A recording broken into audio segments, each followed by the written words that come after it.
देखिए, देश में मानसून अपने रंग में है। कई जगह इंतजार बारिश का हो रहा था तो बारिश आई, लेकिन भाई बारिश तो आई, लेकिन अब खबरें ये आ रही है कई जगहों पे बाढ़ आ गई है, जो कि उससे लोग परेशान हैं। कल भी कई जगह से तस्वीरें आ रही थी। दिल्ली के कई एरिया ऐसे थे जहां पर पानी बहुत ज्यादा बढ़ गया था। इनफैक्ट मैं जब सुबह फिल्म सिटी आई थी, पूरी फिल्म सिटी भरी हुई थी। क्या बात कर रही हैं? सच में गाड़ी अंदर लेकर आई मैं। कल सुबह से ही बारिशें हो रही थी और फिर रुकने का नाम ही नहीं। और ये तस्वीरें देखिए, हम आपको दिखा रहे हैं लगातार किस तरह से जो जहां झमाझम बारिश हो रही थी, लोग उस बारिश के मजे ले रहे थे। लेकिन यहाँ पर दूसरी तस्वीर एक ऐसी आई है जब लगातार बारिश होने की वजह से कई जगह बाढ़ की स्थिति आ गई और वहां पर एनडीआरएफ और एसडीआरएफ के जवानों को देवदूत बनकर उतरना पड़ा, लोगों को बचाने के लिए, उनका रेस्क्यू करने के लिए।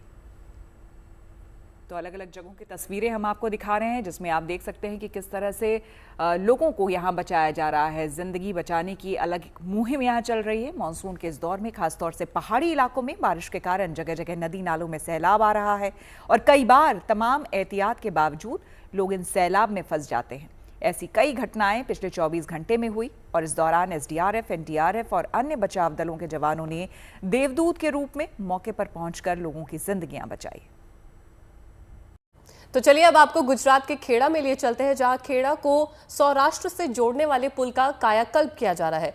यूं समझे तो इस पुल को नए पुल से भी ज्यादा बेहतर बनाने की कोशिश की जा रही है। दरअसल पहले तो इस पुल की मरम्मत की जा रही है और फिर पुल के जर्जर हिस्सों पर कार्बन फाइबर शीट लगाई जा रही है। कहा जा रहा है कि कार्बन फाइबर शीट स्टील से भी ज्यादा मजबूत होगी। देखिए रिपोर्ट।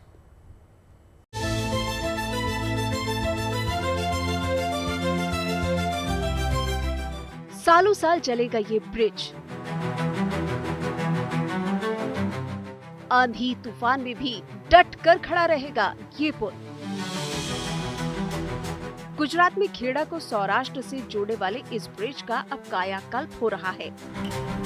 एडवांस टेक्नोलॉजी से इस पुल को अपग्रेड किया जा रहा है, क्योंकि इससे पहले 9 जून को गुजरात में हुए पुल हादसे ने सभी को चौंका दिया था और पुल के निर्माण और उनकी मरम्मत को लेकर सवाल उठने लगे थे। ऐसे में गुजरात में पुलों की स्थिति की जांच शुरू की गई और बदहाल पुलों के रीडेवलपमेंट का काम शुरू किया गया। ये पुल भी उन्हीं में से एक है। ये जो दृश्य देख रहे हैं, ये यही ब्रिज है जो 72 साल पुराना, और इसका मेकओवर जो हो रहा है वो हाईटेक टेक्नोलॉजी है उससे हो रहा है। ये रसिकपुरा ब्रिज जो है वो कार्बन फाइबर से अपग्रेड किया जा रहा है, जिससे ये ब्रिज जो है वो 10 गुना, मतलब कि स्टील से 10 गुना मजबूती देगा, जिससे ये ब्रिज सालों साल चलेगा।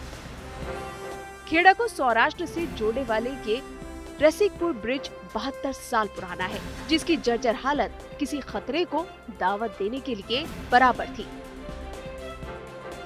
लेकिन अब इस पुल को नया बनाने का काम तेज कर दिया गया है।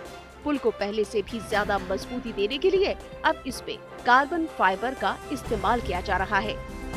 जंग लगे बेयरिंग में ग्रीसिंग की जा रही है और जर्जर पुल पर कार्बन फाइबर शीट लगाई जा रही है। Joint replacement, bearing oiling, greasing, bridge lift, slab lift जैसी प्रक्रिया जो है वो इस ब्रिज में की जा रही है। हमारे पास यहाँ जिस तरह से ये काम आप देख रहे हैं, यहाँ पर जिस तरह से काम हो रहा है, यहाँ पर 2 इंजीनियर है वो भी यहाँ पर मौजूद रहते हैं, क्योंकि जिस तरह से ये ब्रिज का जो मरम्मत का पूरा ब्रिज जो है वो मरम्मत कर रहा है। साथ ही 18 जो श्रमिक है वो लगातार इस ब्रिज के मरम्मत के कार्य के लिए लगे हुए हैं। 180 मीटर लंबे इस पुल की मरम्मत का काम मई 2025 में शुरू हुआ था, जिसमें 2 करोड़ रुपए की लागत का अनुमान है। उम्मीद जताई जा रही है कि मरम्मत का काम पूरा होने के बाद ये पुल सालों साल तक यूं ही डट कर खड़ा रहेगा। इसके लिए ब्रिज के रीडेवलपमेंट में 2 इंजीनियर और 18 मजदूर लगातार काम कर रहे हैं। पुल में लगे पेच की रिपेयरिंग, बेयरिंग की मरम्मत, joint replacement, oiling, greasing, bridge lift, slab lift को ठीक किया जा रहा है। इसके अलावा सबसे खास बात यह है कि पुल पर कार्बन फाइबर लैमिनेशन किया जा रहा है, जो पुल को स्टील की तुलना में 10 गुना ज्यादा मजबूती देगा। तो इसमें ये बेयरिंग को ग्रीसिंग पूरा निकाल के, इसको ये बीच वाला जो सिलेंडर है उसको पूरा निकाल के ग्रीसिंग करना पड़ता है। ग्रीसिंग या फिर उसको मेंटेन करना पड़ता है, जंग है तो वो दूर करना पड़ता है, या फिर बहुत डिटीरिएट हो चुकी है, खराब हो चुकी है, तो उसको हमको फिर से रिप्लेस ही करना होता है। ये पूरा कार्बन फाइबर है, कार्बन हमारा रैपिंग किया हुआ है, इसके नीचे हम ये फाइबर डाला हुआ है और उसको पूरा रैप करते हैं एडेसिव से। यहाँ पर पूरा हम इसको चिपकाते हैं और ये उससे पूरा मढ़ देते हैं पूरे ब्रिज को। 185 मीटर लंबा है, पूरे ब्रिज को हम फाइबर ट्रीटमेंट देते हैं। इसमें स्ट्रेंथ ज़्यादा होती है, इक्विवेलेंट टू स्टील से भी ज़्यादा बहुत स्ट्रेंथ इसमें होती है, तो ये स्टैंडरिंग में अच्छा रहता है। ये फिलहाल खेड़ा से सौराष्ट्र को जोड़ने वाला ये पुल मरम्मत के चलते आवाजाही के लिए बंद किया गया है और वैकल्पिक मार्ग के तौर पर रूट को डाइवर्ट भी किया गया है। कोशिश यही है कि जल्द ही इस ब्रिज की मरम्मत का काम पूरा हो जाए और ये पुल दोबारा पूरी मजबूती के साथ फिर से खड़ा हो जाए और सालों साल तक ये लोगों की मंजिल का जरिया बना रहे। खेड़ा से हिताली शाह के साथ bureau report, good news today. और चलिए अब आपको मध्य प्रदेश के नागदा लिए चलते हैं, जहां एक डॉक्टर की तत्परता से एक युवक की जान बच गई। दरअसल बीमार युवक अस्पताल में डॉक्टर को दिखाने के लिए गया था और उसके बाद क्या हुआ, बताएं। बिल्कुल, कहानी सुनाते हैं आपको। वो ये कि डॉक्टर अभी युवक की जांच कर ही रहा था कि अचानक उसे दिल का दौरा पड़ गया और फिर डॉक्टर ने फौरन CPR देकर युवक की जान बचा ली। देखिए ये तस्वीरें।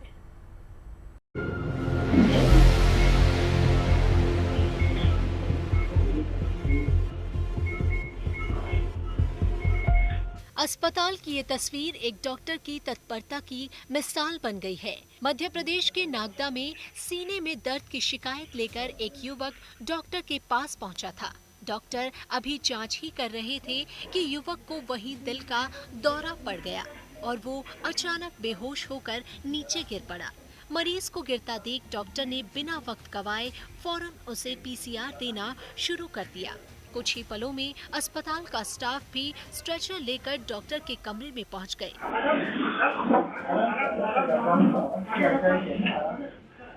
मरीज को फौरन ICU ले जाया गया, जहां डॉक्टरों ने CPR के साथ शॉक थेरेपी भी शुरू कर दी।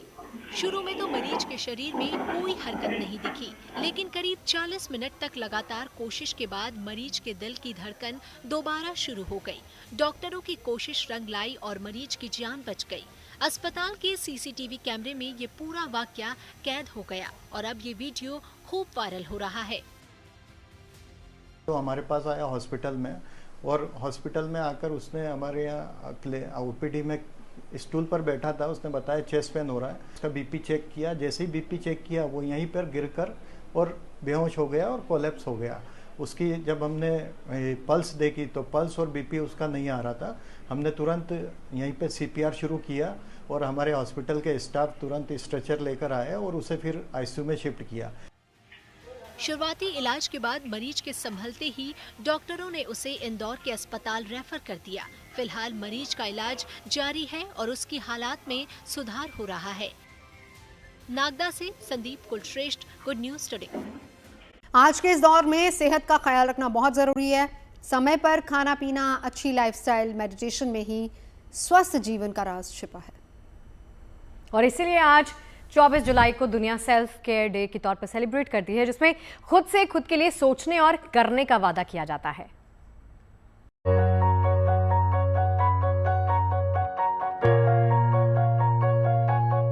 अपनों के फिक्र के बीच क्या आप अपनी भी फिक्र कर पाते हैं?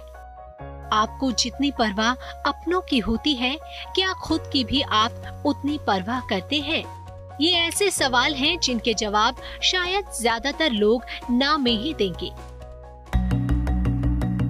दरअसल आज की भागदौड़ में अपनों के लिए जीते जीते हम अपने लिए जीना भूलते जा रहे हैं। ऐसे में आज का दिन खास है। ये दिन कुछ देर ठहर कर अपने लिए सोचने का है, अपनी परवाह करने का है और अपने से कुछ वादे करने का है।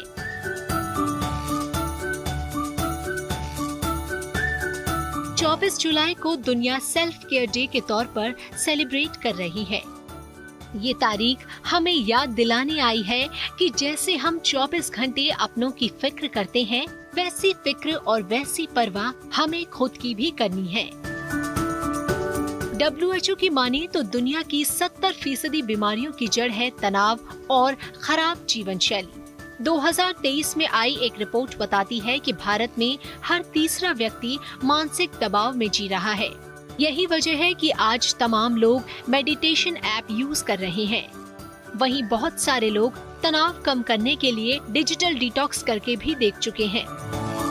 तो ऐसे में अपनों के साथ थोड़ा वक्त खुद को भी दें, खुद से भी प्यार करें और खुद की भी केयर करें। खुद का ख्याल रखने का मतलब केवल फिजिकल हेल्थ पर नहीं है, बल्कि मेंटल और इमोशनल हेल्थ को बेहतर बनाना भी आज की सबसे बड़ी जरूरत है। एक्सपर्ट कहते हैं कि अगर आप अपने लिए वक्त निकालना आज की सबसे बड़ी जरूरत है। ऐसे में हेल्दी खाएं ताकि आप स्वस्थ रहें। रोज कम से कम 30 मिनट फिजिकल एक्टिविटी करें ताकि आपका शरीर तंदुरुस्त रहे। अगर आप रोज मेडिटेशन के लिए टाइम निकालते हैं तो ये आपकी मेंटल, फिजिकल और इमोशनल हेल्थ के लिए अच्छा होगा। सेल्फ केयर का मतलब खुद को तरोताजा रखने का अभ्यास भी है। ऐसे में अच्छी किताबें भी आपको बेहतर इंसान बनाती हैं। अगर आप किसी रोचक एक्टिविटी में शामिल होते हैं तो ये आपके मूड को तरोताजा रखता है। और हाँ, सबसे बड़ी बात ये है कि सेल्फ केयर की परिभाषा केवल फिजिकल और मेंटल हेल्थ तक सीमित नहीं है, बल्कि आपकी फाइनेंशियल हेल्थ भी आपकी सेल्फ केयर का अहम हिस्सा है। Bureau report, good news today.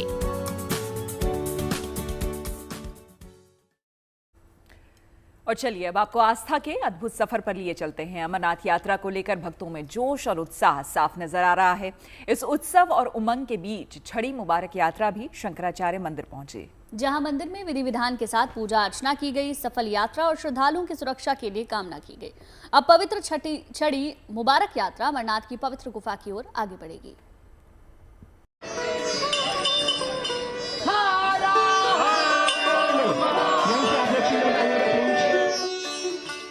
जब श्रद्धा अपने चरम पर होती है तो हर परंपरा एक उत्सव बन जाती है।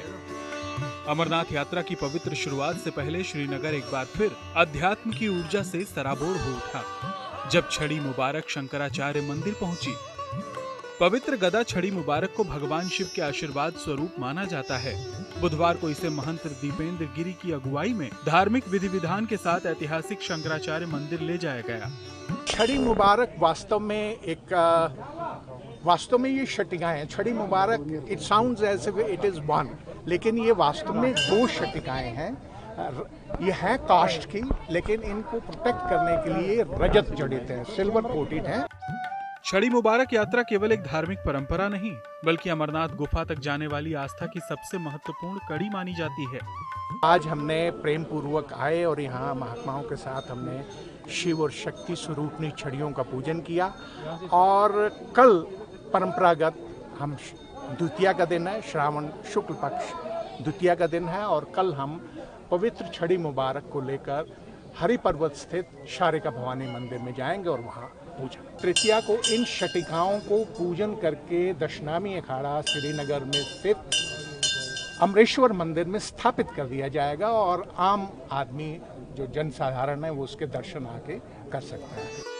हर साल की तरह इस बार भी मंदिर में विशेष प्रार्थनाएं की गईं। यात्रा की सफलता, श्रद्धालुओं की सुरक्षा और विश्व शांति की कामना की गई। हमें बड़ा अच्छा लगा यहाँ पे पूजा में भाग लेकर, यहाँ बैठकर अपनी जो मन में श्रद्धा भाव था ये भगवान के प्रति जो हमने रखा है, तो हमें सर बड़ा ही अच्छा लगा ये छड़ी यात्रा में अपना पूजा पाठ करने का। ये सदियों पुरानी परंपरा आज भी उतनी ही जीवंत है। छड़ी मुबारक को पहले श्रीनगर के प्रमुख मंदिरों में ले जाया जाएगा और फिर अंतिम पड़ाव फिर दक्षिण कश्मीर की अमरनाथ गुफा तक पहुंचाया जाएगा। छड़ी मुबारक का ये पड़ाव अमरनाथ यात्रा की आध्यात्मिकता को और भी दिव्यता से भर देता है। और जब बम बम भोले की गूंज घाटियों में गूंजती है तो लगता है महादेव खुद अपने भक्तों को रास्ता दिखा रहे हैं। Bureau report, good news today. देखिए, सावन का पावन महीना चल रहा है। भारत में भोले बाबा की पूजा अर्चना धूमधाम से हो रही है। वहीं नेपाल में इस महीने में एक ऐसा त्योहार मनाया गया है जो होलिका दहन और रावण दहन की याद दिलाता है। वैसे तो भारत और नेपाल की लोक संस्कृति, परंपराओं, पर्व त्योहारों और रीति रिवाजों में काफी समानता है, लेकिन नेपाल में मनाए जा रहे जिस त्योहार की झलक हम आपको दिखा रहे हैं वो अपने आप में एक अनूठा त्योहार है।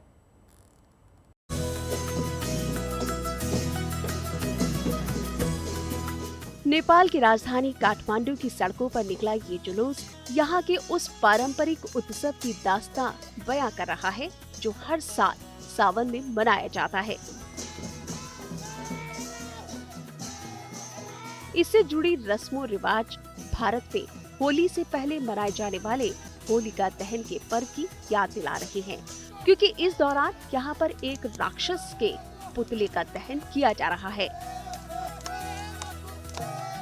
असल में लोग यहाँ पर घंटाकड़ नाम के राक्षस के अंत का जश्न मना रहे हैं। हर साल सावन में यहाँ पर घंटाकर्ण के अंत का ये उत्सव त्योहार के रूप में इसी तरह मनाया जाता है। इसे गाथी मंगल उत्सव भी कहा जाता है। ये त्योहार नेपाल में श्रावण महीने के कृष्ण पक्ष की चतुर्दशी को मनाया जाता है। इस दिन घास और बांस से राक्षस घंटाकर्ण के पुतले बनाए जाते हैं और उन्हें जलाया जाता है। ये त्योहार बुराई पर अच्छाई की जीत का प्रतीक है।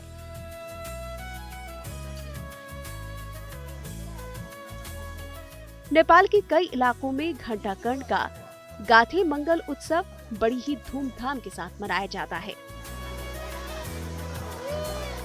खासतौर से नेपाल का नेवा समुदाय इस त्योहार को पारंपरिक विधि विधान से मनाता है। माना जाता है कि इस त्योहार के अवसर पर नवदुर्गा, महादेव और गणपति का आह्वान किया जाता है, जो घंटाकर्ण से लोगों की रक्षा करते हैं। घंटाकर्ण से जुड़ी कई पारंपरिक कहानियां भी मशहूर है। कहा जाता है कि कानों में घंटियां लगी होने के कारण घंटाकर्ण को ये नाम मिला था। कहा यह भी जाता है कि वो गांव के बच्चों और महिलाओं को चुराकर ले जाता था और लोगों को परेशान करता था। एक दिन मेंढकों के झुंड ने उसे घेर लिया। उनसे बचने के लिए वो दलदल में कूदा और उसमें डूबने से उसका अंत हो गया। इस लिहाज से इस त्योहार को राक्षस के अंत से मुक्ति और स्वच्छता का प्रतीक भी माना जाता है। इस मौके पर लोग अपने घरों और आसपास के क्षेत्रों को साफ करते हैं। इसके साथ ही नेपाल में नेवा समुदाय के लोगों के बीच त्योहारों के सीजन और मांगलिक कार्यों का शुभारंभ भी हो जाता है। Bureau report, good news today. Jaipur चर्चा में अभी के लिए बस इतना ही। रखिए अपना ख्याल। कल फिर होगी आपसे मुलाकात शाम 5 बजे। जय हिंद।